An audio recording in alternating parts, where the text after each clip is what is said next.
Good morning, I am Attorney Fabio Loscerbo, and this is a new episode of the podcast Immigration Law.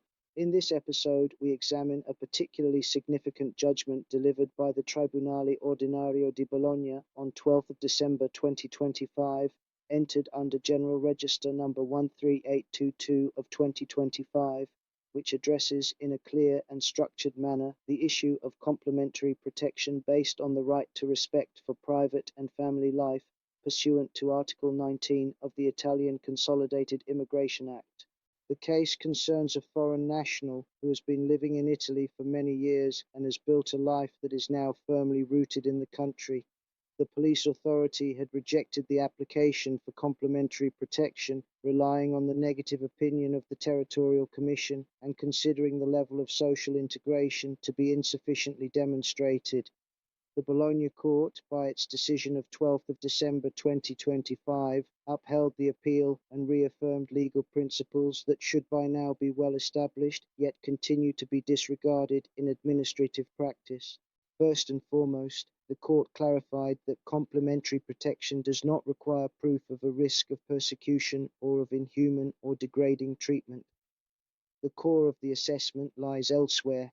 It requires verification of whether removal from the national territory would result in a concrete violation of the right to private and family life.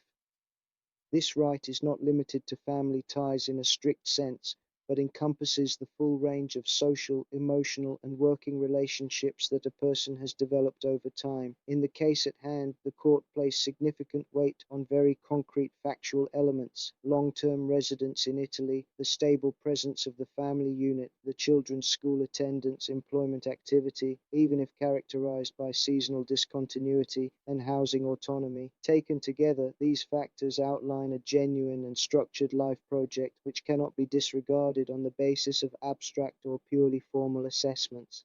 A central aspect of the judgment concerns the principle of proportionality.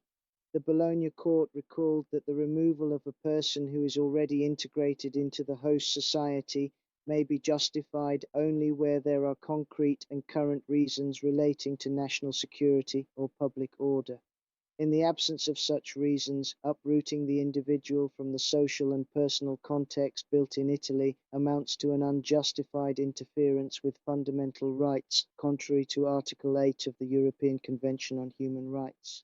The decision also addresses the notion of integration, clarifying that it must not be understood as an ideal or total achievement. The law does not require full, irreversible, or definitive integration. It is sufficient to demonstrate an appreciable effort to integrate into Italian society through employment, participation in family and social life, and the establishment of stable relationships. This is a realistic interpretation, consistent with the very purpose of complementary protection, which is designed to safeguard concrete human situations rather than theoretical models.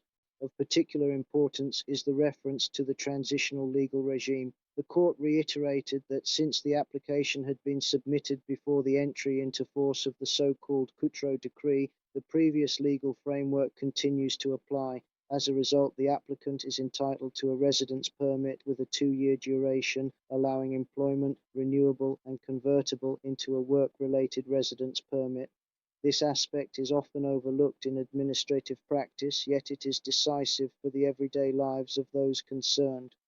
The Bologna Court Judgment of 12th of December 2025, General Register number 15822 of 2025, fits within an already consolidated line of case law and confirms that complementary protection is not a discretionary concession by the administration, but a genuine subjective right whenever the legal requirements are met. Explaining and disseminating these decisions is essential because only through the correct application of the law and a proper use of case law can a fair balance be ensured between the exercise of state authority and the effective protection of fundamental rights. Thank you for listening and see you in the next episode of Immigration Law.